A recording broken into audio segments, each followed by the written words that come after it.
Good afternoon, guys. Good afternoon, mga kapasib. It's been a long time and yung mga na-upload ko short videos lang.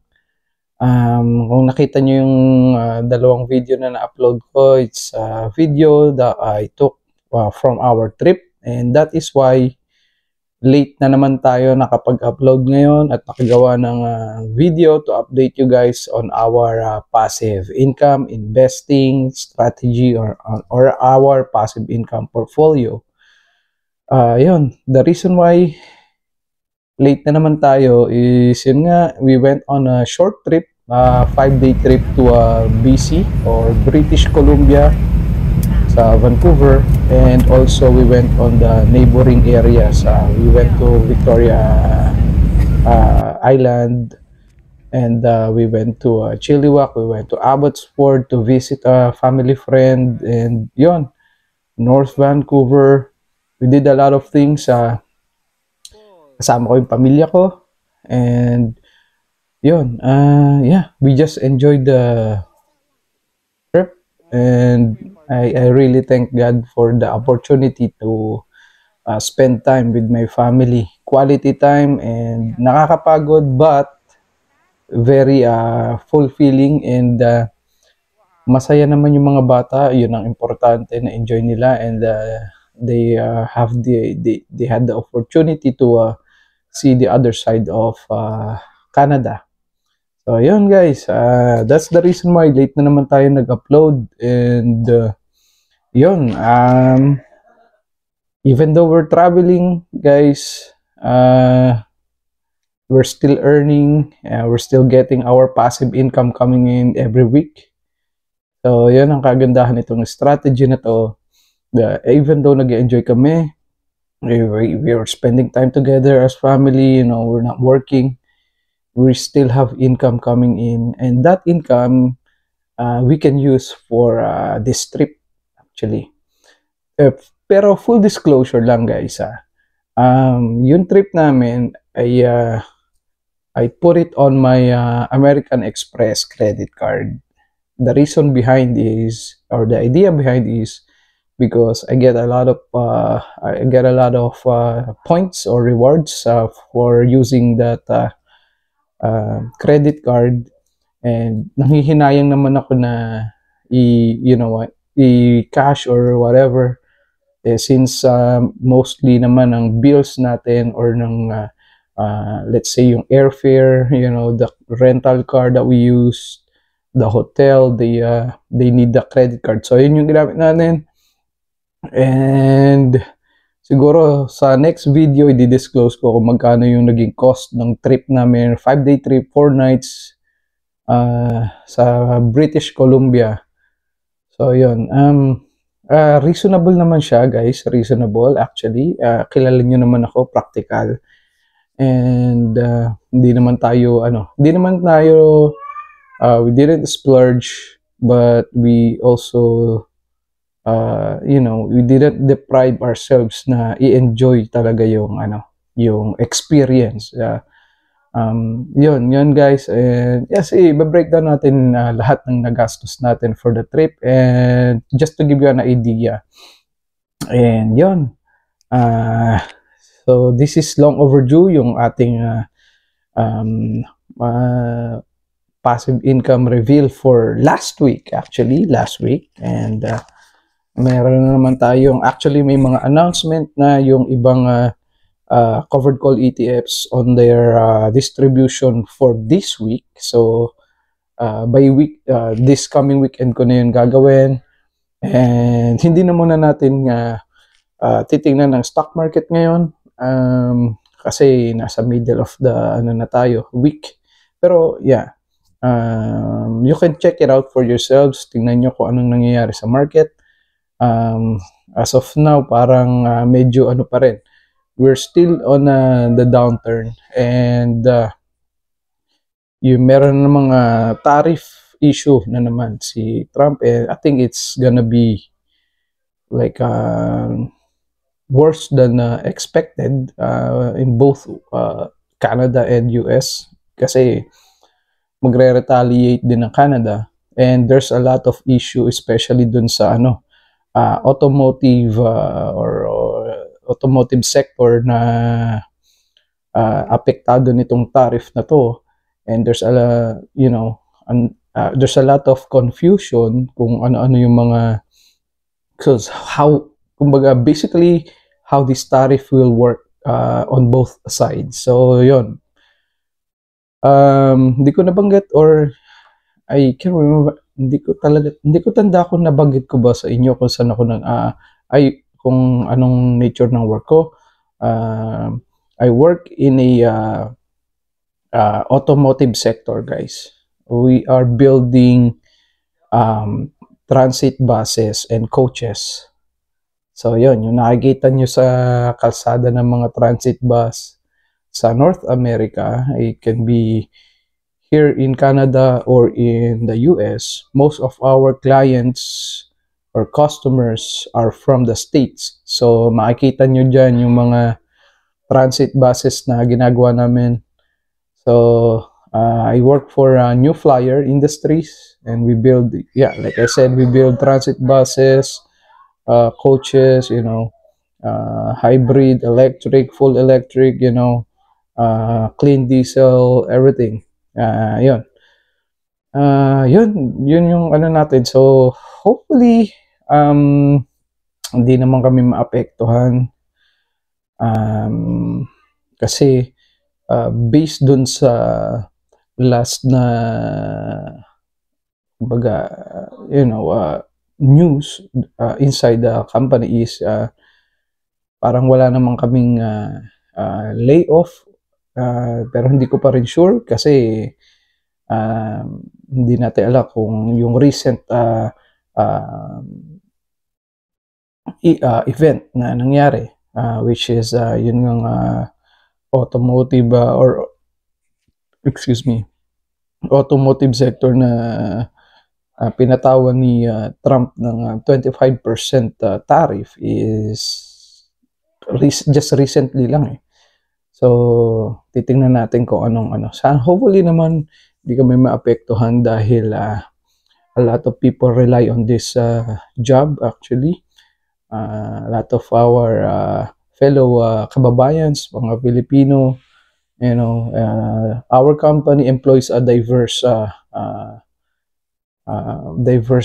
people coming from different countries, different backgrounds, and majority are the Canadians, and Filipino, and meron na ring mga South Asians na employed dito sa company namin. And yun, we'll see kung ano mangyayari. Hopefully walang mangyaring layoff para naman dire-diretso lang yung employment ng mga Canadian dito. So anyway, yun nga, next video ko na i-breakdown yung ginawa namin and sa BC. So sasangatan ko lang ng hindi masyadong related sa passive income yung mga next videos ko, para lang ipakita sa inyo kung yung trip namin sa BC, and somehow yun nga, breakdown natin yung gastos para may idea kayo. Okay, so punta na tayo sa income reveal. So guys, as you all know, parang nasa downturn pa rin ng market, and for the 4th week of March, we received a total of $308.4, $308.04 or 40 cents in US lahat to, guys. Mababa siya compared sa last distribution, which I expect kasi nga on the downturn ng market, and pero this is not hindi pa rin to this is not really bad, because yung first week of March we received $307.29. That's a combination of Canadian and US um, distribution. So your first week and last week of March, they're basically the same. So ulitin ko, for this week, $308.40. Breakdown lang natin, guys. Andito siya, manual. So for QDTE, we received $29.07 for the fourth week of March. This is down from third week distribution, but it's not too far. Next is Triple QY. We receive $53.78.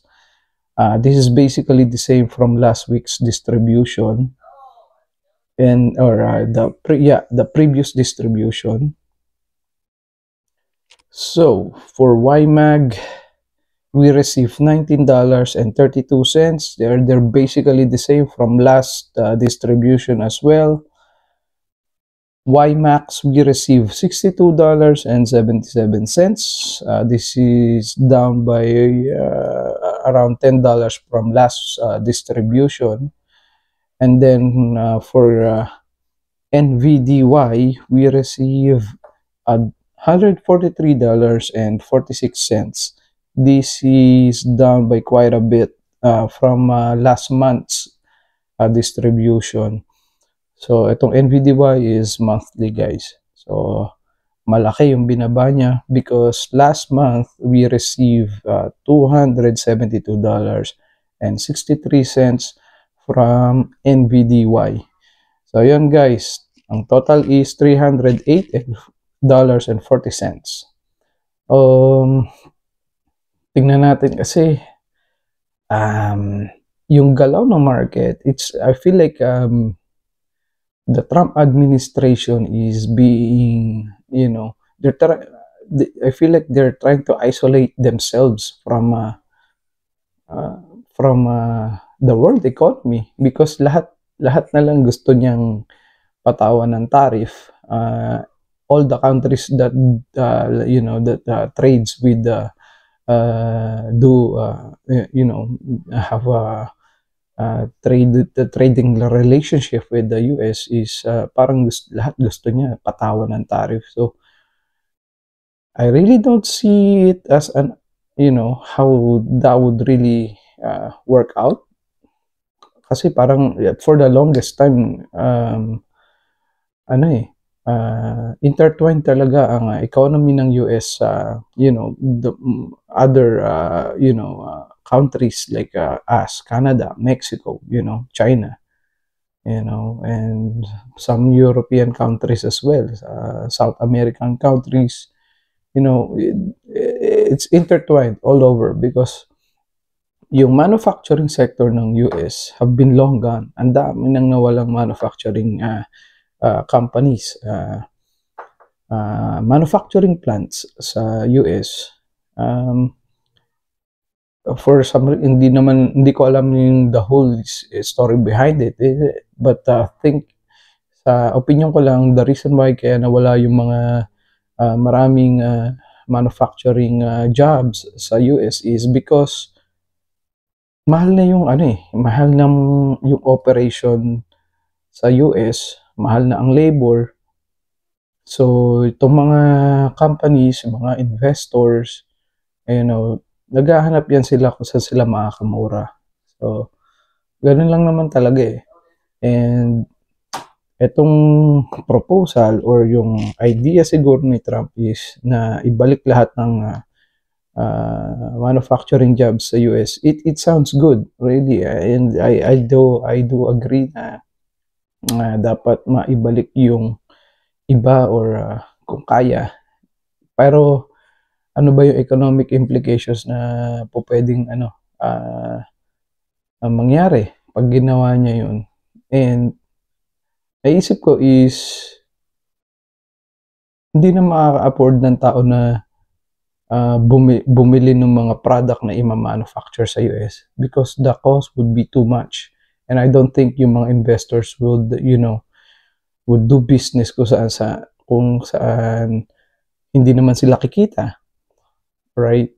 So, are you gonna buy a phone like an iPhone, say, if they're, making it for less than, $300 a unit sa China or, somewhere in Southeast Asia. And then, pag dinala nila sa US, that same phone per unit, yung cost would be like double or triple that. Hindi lang. Kasi, yan ang, and a lot of the raw materials comes from different countries as well. Especially yung mga semiconductor, kind of raw materials. Hindi, I don't think ma-afford ng consumer yung magiging potential price ng isang iPhone pag sa US siya ginawa or na-manufacture. But who knows? I really don't know. Pero yun lang yung idea ko. Same as with a lot of other industries as well. Automotive, a lot of manufacturing jobs na napunta na sa ibang bansa. Most of them in Mexico and in somewhere in Asia. So hopefully mag-work out. Di natin alam ang takbo ng utak ni Donald Trump. So yun lang. Meron pa siyang he's just been like in office for 2 months or more, maybe 3 months. Pero ang dami na ang dami na nangyari. And we're hoping na everything will work, will fall into place. We want the US to be successful kasi at the end of the day, pag successful ang US, most likely successful din yung mga ibang bansa na that deals with them. Hopefully, hindi natin alam. There's a lot of geopolitical issues and tingnan natin. But anyway guys, maraming salamat for tuning in. I apologize kung late na uli ako nakapag-upload, and I'll try to upload more videos in the coming days because I'm still on holiday. So ayan guys, maraming salamat and see you in the next one.